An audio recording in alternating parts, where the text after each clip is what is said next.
नंदी पर 31 मूंग क्यों चढ़ाए कि शंभो मेरे हृदय की बात को याद रखना भोलेनाथ, मेरे नंदीश्वर भगवान मेरे चित्त में जो मन में चल रहा है इसको लक्ष्य तक पहुंचाना, और आप ही हो जो शंकर को मेरे दरवाजे तक लेकर आ सकते हो, इसलिए मूंग चढ़ाए। आप हो जो शिव को मेरे द्वार तक ला सकते। अगरबत्ती लगाते थे तो किसी ने मना कर दिया कि अगरबत्ती लगाएं नहीं, और अगरबत्ती लगाने से हमारी श्रद्धा का भाव जागृत होता है। कितनी अगरबत्ती लगाते हैं अपन? अपने यहाँ कभी एक अगरबत्ती लगाने का नहीं बोला, अपने हमेशा लगाते हैं या तो 2 या 4।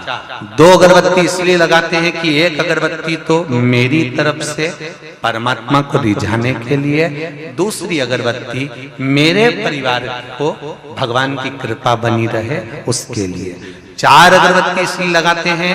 तीसरे नंबर की अगरबत्ती मेरे घर में कोई बुजुर्ग है तो भगवान उसको अंतिम क्षण तक भी स्वस्थ बनाकर रखना। और चौथी अगरबत्ती इसलिए लगाते हैं कि मेरे आसपास में जो भी निवास करते हैं इनको कभी दुख मत देना, इसलिए 4 अगरबत्ती लगाई जाती है।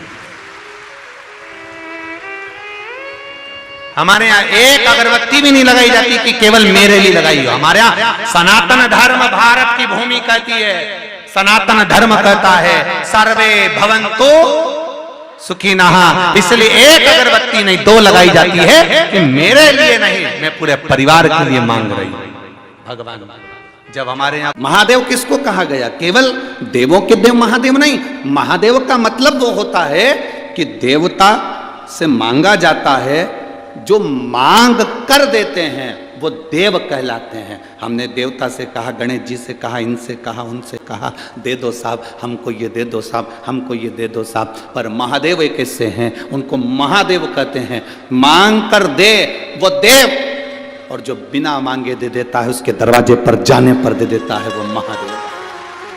छठ के दिन चाहे अंधेरी की छठ हो चाहे उजाले की छठ हो, किसी भी छठ के दिन अगर षडानंद कार्तिकेय जी महाराज का नाम लेकर 6 बेलपत्र और उस 6 बेलपत्र पर 6 दुर्वा, 6 पुष्प, 6 अक्षत के दाने रखकर षडानंद कार्तिकेय बाबा के स्मरण कर कर शिवलिंग की जो जलाधारी है उस जलाधारी पर जहाँ अशोक सुंदरी का स्थान है उसी के पास में कार्तिकेय जी का स्थान है। किसी भी छठ पर यदि आप बाबा को वो बेलपत्र, वो दुर्वा, वो पुष्प, वो अक्षत का दाना 6 समर्पित करते हैं, किसी भी छठ के दिन, षष्ठी के दिन स्कंद भगवान का नाम लेकर, स्कंदेश्वर बाबा का नाम लेकर, कार्तिकेय बाबा का नाम लेकर यदि समर्पित करते हैं तो जिंदगी में कितना भी कर्जा हो वो कर्जा 3 महीने के अंदर समाप्त होता ही है। कितना भी कर्जा, साथ में आपका परिश्रम, साथ में आपकी मेहनत और आपकी दृढ़ता। 6 बेलपत्र, 6 पुष्प, 6 दुर्वा, 6 चावल के दाने और साथ में अपना परिश्रम पूर्ण करो। छठ के दिन स्कंद भगवान का नाम लेकर, स्कंदेश्वर का नाम लेकर भगवान शंकर के जलाधारी पर समर्पित करो, शिव जी से प्रार्थना करो और अपनी मेहनत को 4 चांद लगाओ। कर्जा चूकेगा जरूर, समाप्त जरूर। कर्जा का मतलब ये नहीं है कि आप कर्जा करे हो तो मेरे से बन नहीं रहा, मेरे प्राण छूट जाए तो अच्छा, मैं तो मर जाऊं, मैं टेंशन में हूं, मैं डिप्रेशन में हूं, बहुत परेशान हो गया, ऐसा हो गया। ना ना, दुख आता है, जब सुख आया, सुख चले गया तो दुख आएगा तो दुख भी जाएगा, दुख भी समाप्त होगा, उसमें क्या विचार कर। ऐसा तो नहीं है कि दुख समाप्त नहीं होगा, दुख नहीं जाएगा। सुख आया है, जब हमारे अच्छे दिन अगर समाप्त हुए हैं तो दुख भी समाप्त जरूर होगा, फिर वापस सुख आएगा। थोड़ा हिम्मत, थोड़ा धैर्य, थोड़ा हृदय पर भाव एकाग्रित करो कि नहीं नहीं, मेरा शंभु, मेरा शंकर, मेरा त्रिकालदर्शी, मेरा कैलाशी, मेरा अविनाशी, मेरा शिव मेरा दुख काट। कहते हैं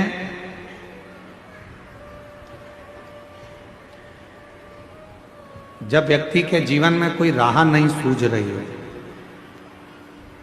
कोई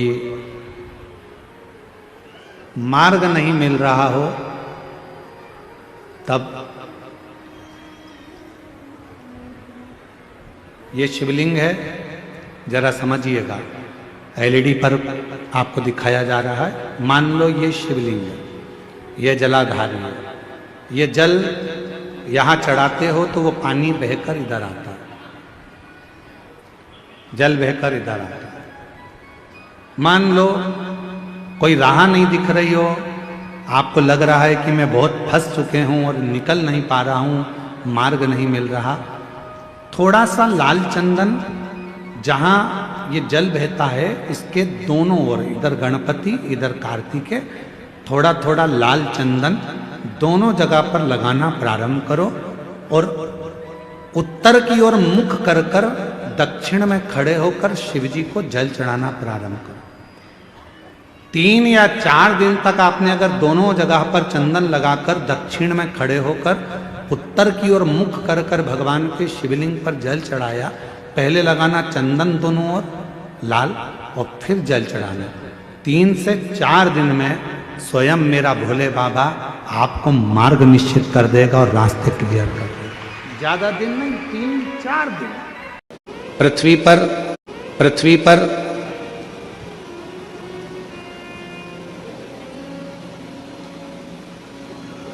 अमीर बनना बहुत सरल है। आप मृत्युलोक में जन्म लिए हो, पृथ्वी पर आए हो, अमीर बनना बहुत सरल है, बहुत सरल। पर अमीर बनना सरल है, पर अमर बनना सरल है क्या? जम के तो बोलो। लंका के राजा रावण ने भी यह विचार करा था कि मैं अमर बन जाऊं। कंस ने भी यह विचार करा था कि मैं अमर बन जाऊं। हिरण्यकशिपु ने विचार करा था कि मैं अमर बन जाऊं। हिरण्याक्ष ने यह विचार करा था कि मैं अमर बन जाऊं। अमर बनना कठिन है। अमीर पुराण की कथा कहती है कि अमर बनना भी सरल है। जरूरी नहीं कि हमारा शरीर अमर हो, हमारा शरीर रहे तो हम अमर माने जाएंगे। शिव महापुराण की कथा कहती है अगर अमर होना है तो उसके 4 तरीके बताए गए। उन 4 तरीकों में से कोई एक तरीका आपकी जिंदगी में उतार लो, आप अमर हो गए। कौन कौन अमर होना चाहता है? जम के तो बोलो। सब होना चाहते हो ना अमर? हम भी अमर होना चाहते हैं, ठीक है। 4 तरीके में से कोई सा भी एक तरीका अपनाना है जिससे आप और हम अमर हो जाए। पहला तरीका अपनाने के लिए तैयार हो जाओ। अपनी जिंदगी में एक वृक्ष, एक पेड़ जरूर लगाओ। आप चले भी जाओगे तो वह पेड़ अमर रहेगा।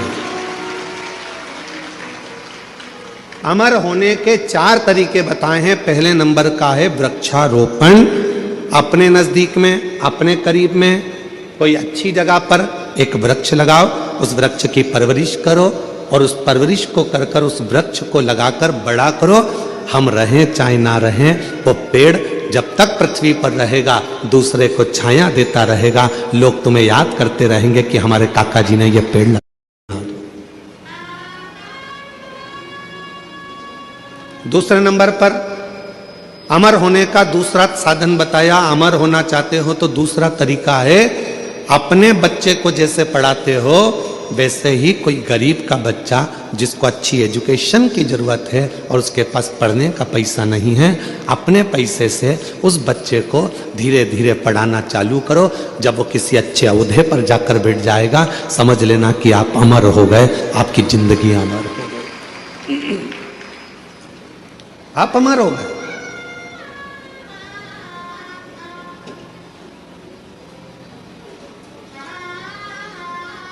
तो आप अमर, वरना अमरता का। तीसरे नंबर पर बताया कि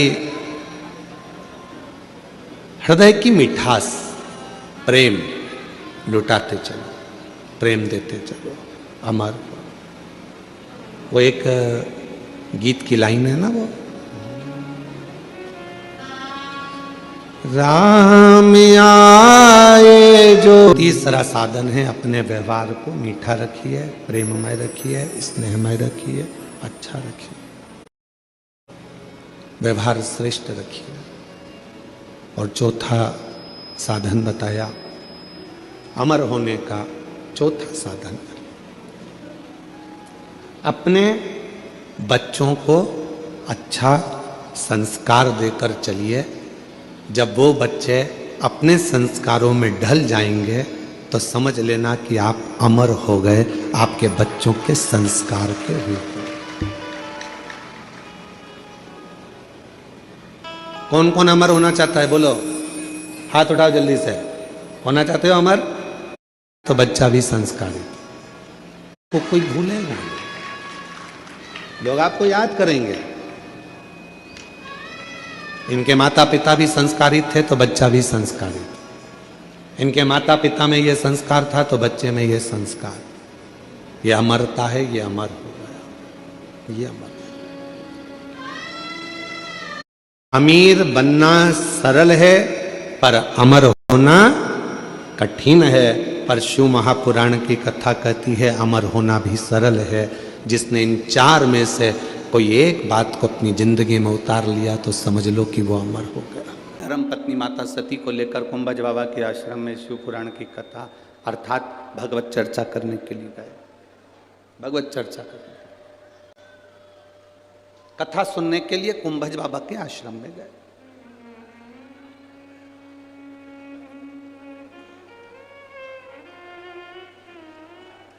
अब जरा विचार करिए, शिव जी माता सती को लेकर कुंभज बाबा के यहां पहुंचे।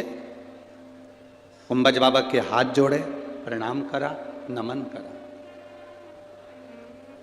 सती मैया ने प्रणाम नहीं करा।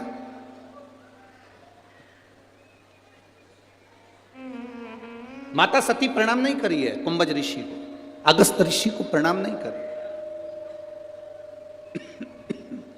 माता सती ने प्रणाम नहीं किया। प्रणाम केवल देवादिदेव महादेव ने किया। सती मैया प्रणाम नहीं करी। तो भोलेनाथ जी ने कहा कि सती प्रणाम करो, ये कुंभज ऋषि हैं, अगस्त ऋषि हैं, इनको प्रणाम करो, इनको नमन करो। सती मैया प्रणाम नहीं कर रही।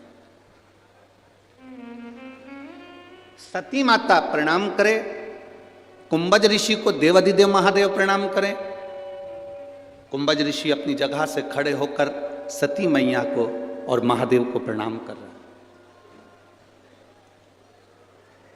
सती मैया को भी कुंभज ऋषि ने प्रणाम किया और महादेव को भी कुंभज ऋषि ने प्रणाम किया। अगस्त बाबा ने प्रणाम किया। तब सती मैया के मन में अहंकार आ गया, थोड़ा सा अहंकार, कि ये ऋषि होकर, संत होकर, साधु होकर, गुरुजन होकर मुझे प्रणाम कर रहे, ये ऋषि होकर मुझे प्रणाम कर रहे, ये अभिमान सती मैया के हृदय में समाहित हुआ। कुंभज ऋषि से शंकर भगवान ने पूछा कि आपको हम प्रणाम करते पर आपने हमको प्रणाम कर लिया, ये क्यों करा? तो कुंभज बाबा कहते हैं कि मैं कथा बाचने वाला हूं और आप कथा सुनने वाले। बाचने वाला और सुनने वाला, इन दोनों में बड़ा होता है कौन? बड़ा होता है कथा बाचने वाला बड़ा है कि सुनने वाला बड़ा है? कथा बाचने वाला कभी बड़ा नहीं होता, बड़ा होता है कथा सुनने वाला। कथा बाचने वाला कभी जिंदगी में बड़ा नहीं है हमारा, कथा सुनने वाला बड़ा है। बाचने वाले का क्या है, व्यासपीठ पर आएगा, 3 घंटा बाचेगा, बोलेंगे, समझाएंगे, चले जाएंगे। पर श्रोता, सुनने वाला बड़ा होता है। अपना घर, परिवार, कुटुंब सब छोड़कर। अब सुनने वाले को क्या चाहिए कि उसका चित्त, उसकी वृत्ति, उसका मन भगवान में लग रहा है कि नहीं लग रहा। रोड पर अगर किसी का घर होगा तो उसकी कीमत होगी। रोड पर अगर किसी की जमीन होगी, खेत होगा, प्लाट होगा तो उसकी कीमत होगी। पर शिव पुराण कहती है इंसान अगर रोड पर होगा तो उसकी कोई कीमत नहीं होगी, ये निश्चित। जमीन की कीमत रोड के किनारे हो सकती है, प्लाट की कीमत रोड के किनारे हो सकती है, मकान की कीमत रोड के किनारे हो सकती है, पर मनुष्य की कीमत रोड पर नहीं होती।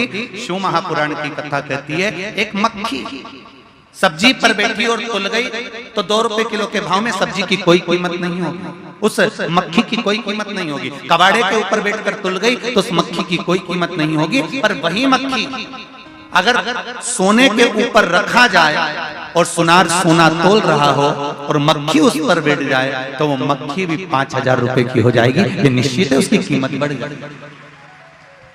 मक्खी अगर तुलते समय सब्जी पर बैठी है तो उसकी कोई कीमत नहीं है। मक्खी तुलते समय अगर किराने के सामान पर बैठी है तो उसकी कोई कीमत नहीं है। मक्खी तुलते हुए कबाड़े के सामान पर बैठी है तो उसकी कोई कीमत नहीं है। और वही मक्खी अगर सोने पर सोना तुल रहा है और उस पर अगर मक्खी बैठ गई है तो वो मक्खी की कीमत भी अपने आप बढ़ जाएगी। उसी तरह आप किस जगह पर बैठ रहे हो, किस चौराहे पर बैठ रहे हो, किस पान की दुकान पर जाकर बैठ रहे हो, किस गुमठी पर जाकर बैठ रहे हो, किस पेड़ के नीचे जाकर बैठ रहे हो, किस रोड पर जाकर बैठ रहे हो, उसकी कीमत नहीं है।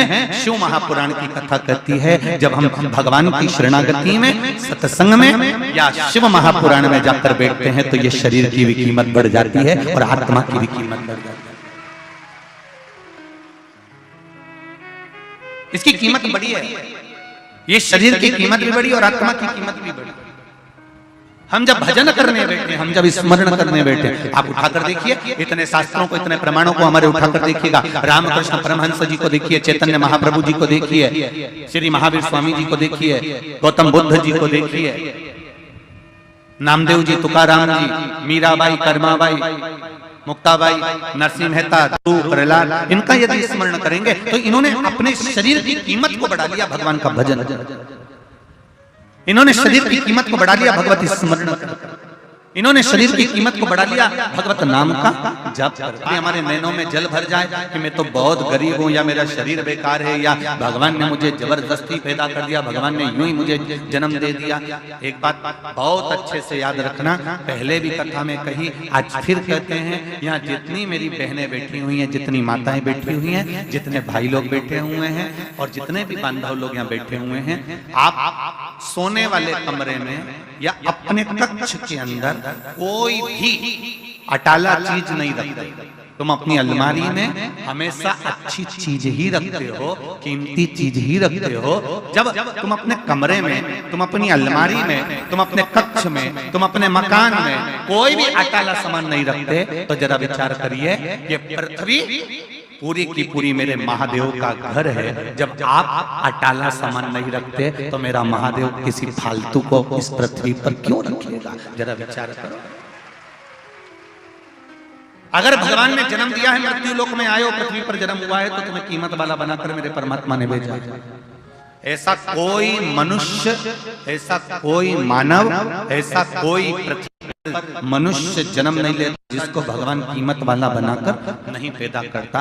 बस आपको निखरने की जरूरत है। दुनिया की ठोकरें खाकर अपना कर्म करते करते और कर्म को प्रधान मानकर जो आगे बढ़ता चले जाता है, मेहनत करता चले जाता है, वो एक दिन आगे बढ़कर उन्नति की सीढ़ी पर चढ़ ही जाता है। पहले कर्म को प्रधान मानना।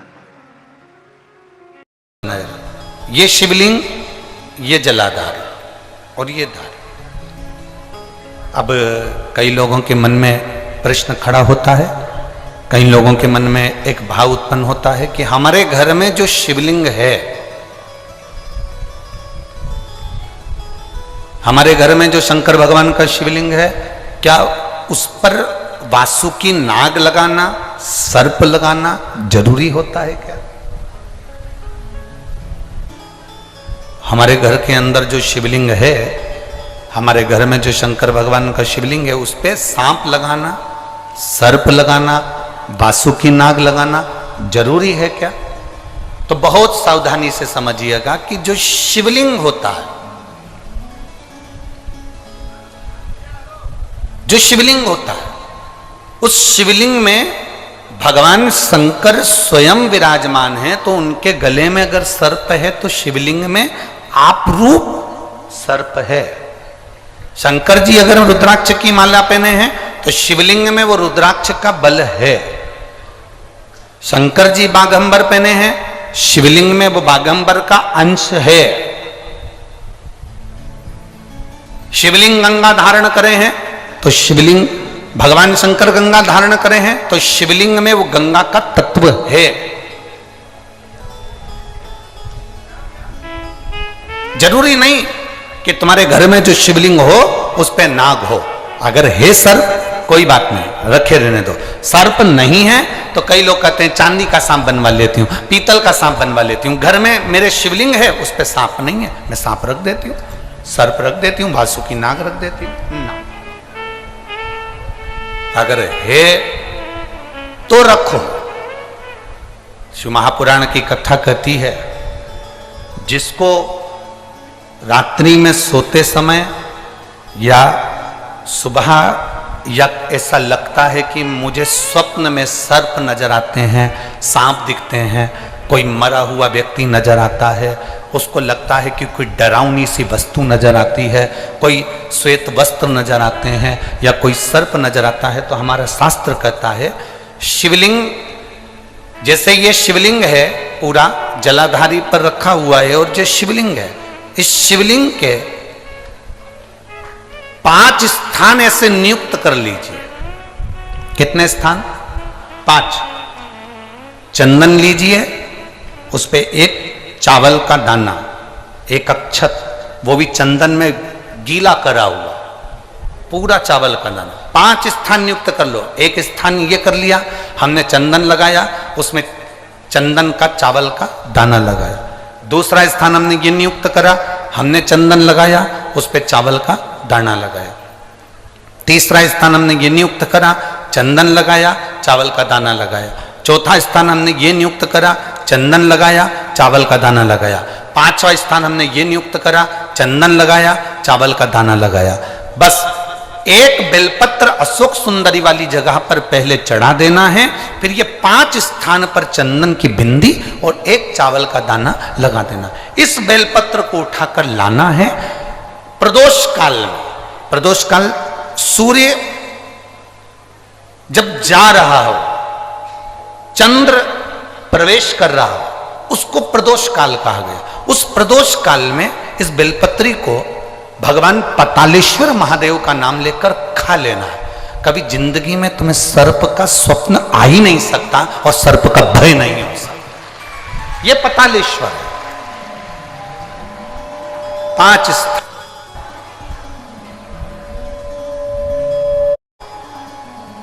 समझ में आया है ना? 5 स्थान यदि हम नियुक्त करते हैं और 5 स्थान नियुक्त कर कर हम चंदन की बिंदी रखकर एक चंदन में भिड़ा हुआ चावल, चंदन में गीला किया हुआ चावल का एक दाना 5 स्थान पर यदि हम लगाकर एक बेलपत्र पहले समर्पित कर कर उसको लगाकर फिर हम उस बेलपत्र का प्रदोष काल के समय पर भगवान पतालेश्वर का स्मरण कर कर उसको पा लेते हैं, तो हमें फिर स्वप्न में सर्प का भय नहीं रहता, हमें स्वप्न में सर्प दिखाई नहीं देता। श्री शिवाय नमस्तुभ्यम। हर हर महादेव। पूज्य गुरुजी ने इस वीडियो में 25 दिसंबर गुरुवार षष्ठी तिथि के विशेष उपाय कथा बताए हैं। वीडियो को अच्छे से देखकर समझकर उन उपायों को भगवान भोलेनाथ के समक्ष आपको करने हैं। भगवान भोलेनाथ की कृपा आप पर अवश्य बनेगी। वीडियो अच्छी लगे तो like, share and subscribe, comment में श्री शिवाय नमस्तुभ्यम हर हर महादेव अवश्य लिख देना। जाते जाते चैनल को सब्सक्राइब अवश्य कर देना। जय श्री राम, हर हर महादेव। प्लीज़ चैनल को सब्सक्राइब अवश्य कर देना, लाइक करना मत भूलना। जय श्री राम, हर हर महादेव, जय श्री महाकाल।